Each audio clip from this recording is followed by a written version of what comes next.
бихте реагирали, ако ви кажа, че някои от най-многобройните банди в света всъщност се ръководят от жени? Трудно е да се повярва, че в престъпния свят, където обикновено мъжете ръководят шоуто, има жени, които могат да бъдат също толкова силни и жестоки. В този видеоклип ще разгледаме най-страховитите женски банди. 40-те слона. Това е изцяло женска банда, която действала точно в района Елефант и Касъл в Лондон и била тясно свързана с синдиката Елефант и Касъл, ръководен от братята и сестрите Макдоналд. Наследството на тази банда се простира в периода от поне 1873 година до 50-те години на 20 век. А вярвате или не, но има дори намеци, че корените й могат да се простират чак до края на 18 век. Тези жени не са били незначителни играчи. Те предприемали дръзки обири в престижни магазини в Уест Енд, като не ограничавали обхвата си само до Лондон. Но талантът им не се е изчерпвал само с кражби от магазини. Някои от тях са правили и други хитрости. Една от престъпните им тактики била да се представят за домашни помощници в богати домакинства и след като са настанявали, извиквали екипа си, за да изчистят напълно жилището. На самият връх в иерархията на тази банда е била кралицата, позиция с върховна власт. Първият лидер на бандата била Мери Поли Кар, която наистина им е направила име в лондонският Уест Енд, но през 1915 година се е сменила Алис Даймонд, нейната харизматична наследница, която наистина е направил. Точно тогава е започнала да процъфтява и бандата. Под ръководството на Алис бандата се разраства из цялата страна и се занимава не само с кражби. Нейната сила е била безспорна.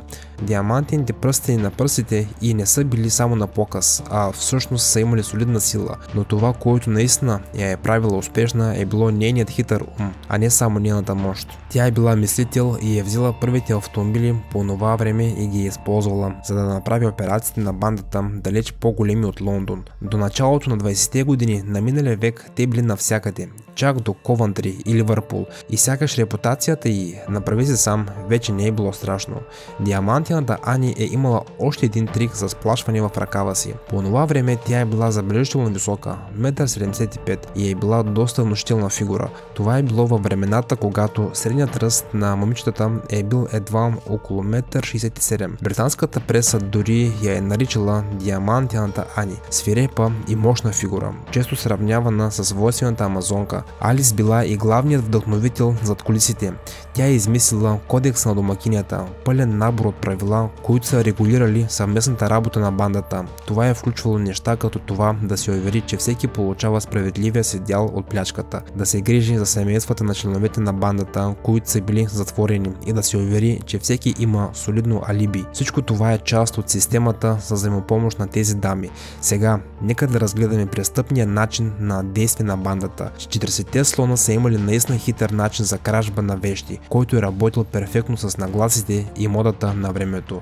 Виждате ли, по това време на жените се е предоставяло лично пространство, докато пазаруват, за да могат да пробват нещата насаме. Така че възползвайки се от това уединение, 40-те слона са си правили тайни джобове в палтата, роклите, шапките и блузите и като цяло по всички дрехи. Сякаш са превръщали дрехите си в скрито хранилище. Шегували са се, че името 40-те слона е сложено, защото след като излязат от магазина ще изглеждат някак си обемисти, точно като слон, заради цялата плячка, която са скрили под дрехите си. А целите им били големи, универсални магазини. Те използвали факта, че служителите на магазините позволявали на жените да пробват нещата, без да се навеждат на тях, защото тези дами били облечени в най-новите, най-модерните дрехи и никой дори не е предполагал, че всъщност са там, за да изчистят магазина. Действали са по двойки, както в набелязаните магазини, така и извън тях. Латинският Куинс е от 1954 година. По оживените улици на Чикаго мъж на име Рамон Сантос застава начело на движение, наречено Империал. Имал е огромно желание да прокара пуерториканския прогрес и да се бори с расовата дискриминация срещу латиноамериканците. Първоначално те започват като група, насочена към общността. Тясно сплотеното латиноамериканско семейство се трансформират в нещо много по-мощно – латиноамериканската кралска нация. Но това не е било просто някаква група. Това е била улична банда, която е щяло да се превърне в една от най-големите и най-свирепите в цялата страна. С течение на времето, в края края на 80-те и 90-те години влиянието на бандата нараства още повече.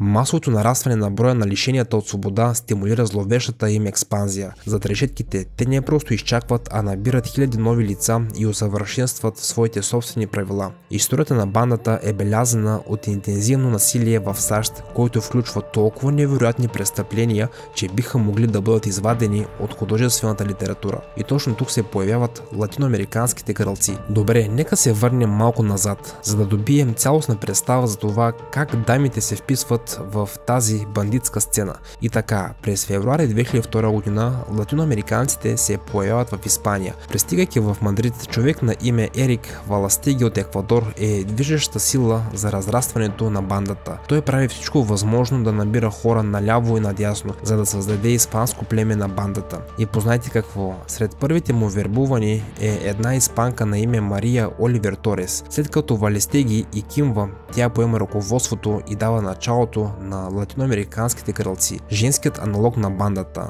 Това е интересно, защото латиноамериканските крале са били известни предимно като мъжка група, но латиноамериканските кралци са променили това. Жени като кралица Анубис и кралица Мут се присъединяват към групата, показвайки, че и жените могат да бъдат престъпни мозъци.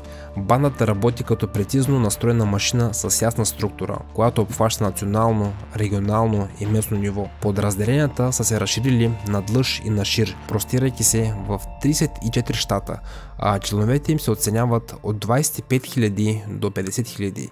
Това не просто е свободна група, а строго организирана структура, снабдена с манифести и схеми, които повтарят структурите на организираната престъпност, които често свързваме с мафията. Но ето и най-интригуващата част. Наред с престъпната си дейност, те вплитат елементи на мистицизъм, подобно на други престъпни синдикати.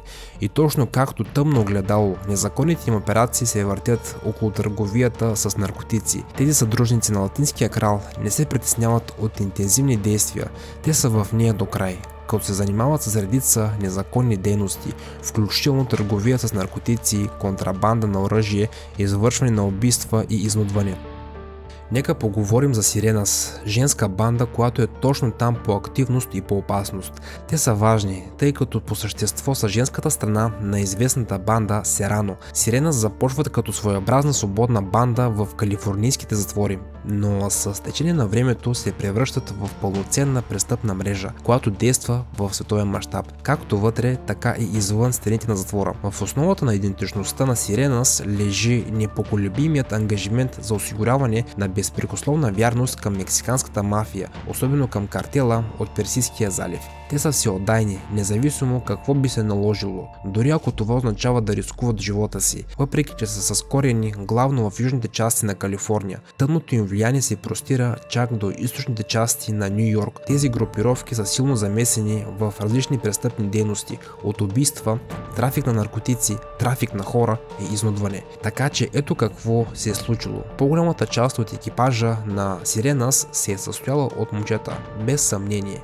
Но ето къде става интересно с историята на Сиренас. Те имат цял друг слой – женските сиренаси. Това са нещо като по-малки групи в рамките на бандата, ръководени от жени, които са избрани от големите босове. Тези подгрупи сякаш са правили свои собствени неща, но все още са свързани с цялостната структура на бандата, която е ръководена от мъже. Мислите за това по този начин, но те са като мини фракция в рамките на по-голямата банда. Те се състоят от партньори, съпруги и други жени, които са свързани по някакъв начин с мъжките членове на бандата. И тези опасни жени не са просто невинни свидетели. Те са точно в центъра на престъпните дейности и на бандата и вършат неща, подобни на тези, с които се занимават мъжете. По принцип Сирена се използват подгрупите като примамки в своите операции, а всъщност играят стратегическа роля, като привличат съперничещи се членове на бандата в планирани конфронтации. Всъщност те са силата под прикритие, която стои зад много от незаконните неща, които се случват в бандата.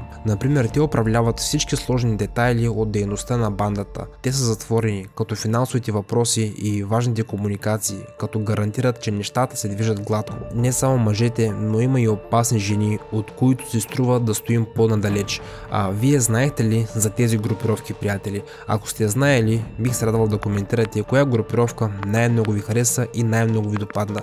Ако видеоклипът ви е харесал и сте го сметнали за интересен и образователен, бих се радвал да се абонирате за канала ми с камбанка.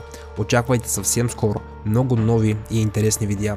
Чао, приятели, и до скоро!